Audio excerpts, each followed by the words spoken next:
மிதிலை நாட்டில் தோன்றிய அன்னம் போன்ற மென்மையான நடையை உடைய சீதாதேவி சென்றார். நடுவுல முழு நிலவு மாதிரி சீதாதேவியும் வானர மாதர்கள்லாம் நட்சத்திரங்கள் மாதிரியும் அப்படி பிரகாசமான தேர்வுல போறாங்க. வீடனன் என்ன பண்றான்னா, ஒரு மலை போன்ற யானை மீதும் ஒளி வீசும் சூரிய புதல்வன் சுக்கிரன் ராமரோட யானை ஒன்று சத்ருஞ்சயன் அந்த யானை மேலையும் ஏறி ராமபிரானோட தேரோட ரெண்டு பக்கமும் வராங்க. இப்ப வாலியோட மகன் அங்கதன் வால் எடுத்துட்டு அவன் முன்னாடி போறாங்க. வீரனான ஆதிசேஷன் மாதிரி வீரம் இருக்கிற அனுமன் என்ன பண்றாரு, ராமபிரான் தேருக்கு பின்னாடி பக்கமா வர்றாரு. இப்படி எல்லாரும் போயிட்டு இருக்காங்க.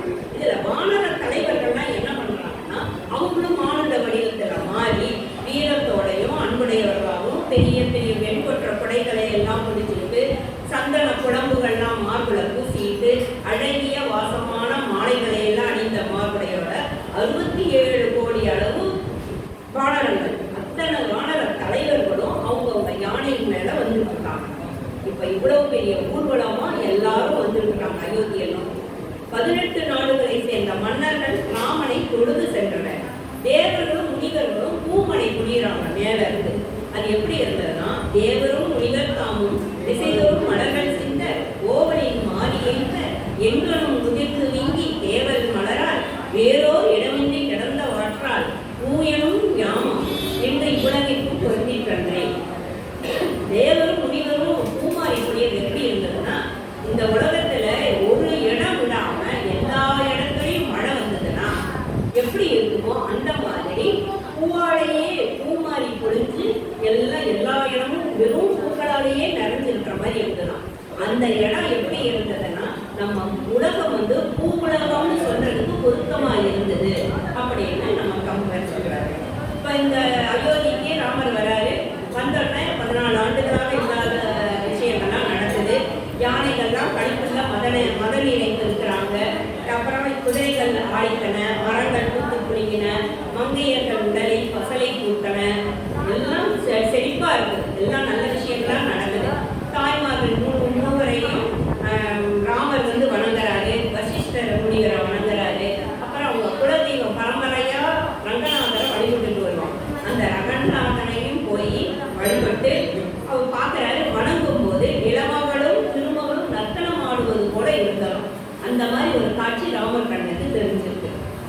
மான்முகம் கொண்ட மயன் பட்டாபிஷேகத்திற்கு மாளிகை அமைக்கிறார். அவர் மயன் மான்முகம், அவர் மாளிகை அமைக்கிறதுல திறமை வாய்ந்தவர். அவர் அந்த மாளிகையை அமைக்கிறாரு.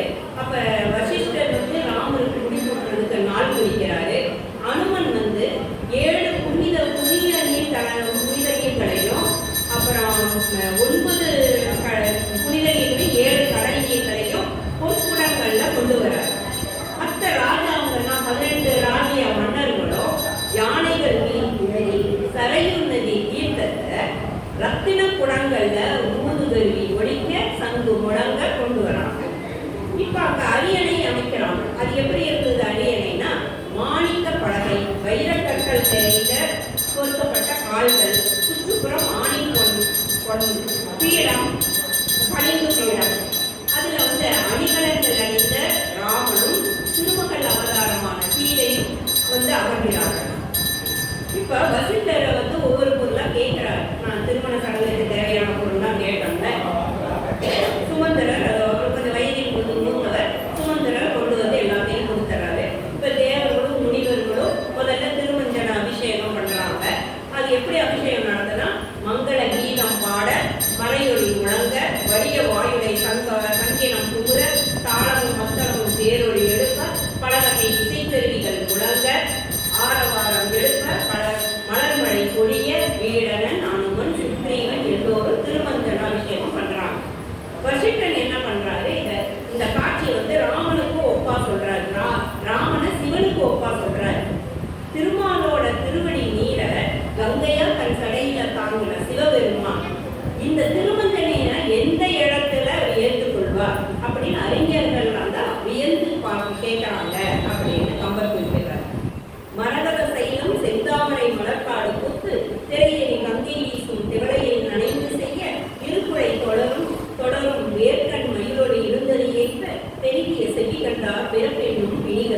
இருந்தா இந்த திருமஞ்சன நீராட்டு விழாவை கண்டவங்களுக்கு அவங்களோட பிறவின்ற ஒரு பிணி வந்து தீர்ந்துரும்.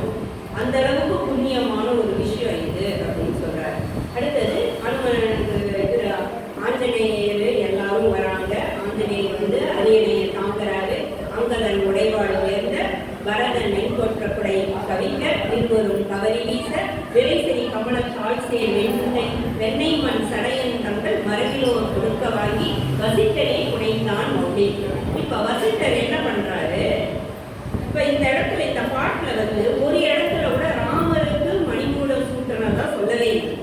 ராமரனே சொல்ல மாட்டாரு, வசிட்டரை குடைந்தான் மொழின்னு தான் சொல்லுவார். அது ஏன் அப்படி சொல்றாருன்னா, வசிட்டர் வந்து ராமருக்கு மணிமூடம் சூட்டும் போது அங்கிருந்த அத்தனை பேரும் முனிவர்கள், சான்றோர்கள், மூவிலகத்தினர் அத்தனை பேரும் அவங்கவுங்களுக்கே மணிமுடி சூட்டிக்கிட்டதா நினைச்சு பெரும் மகிழ்ச்சியில தெரிஞ்சிருந்தாங்க.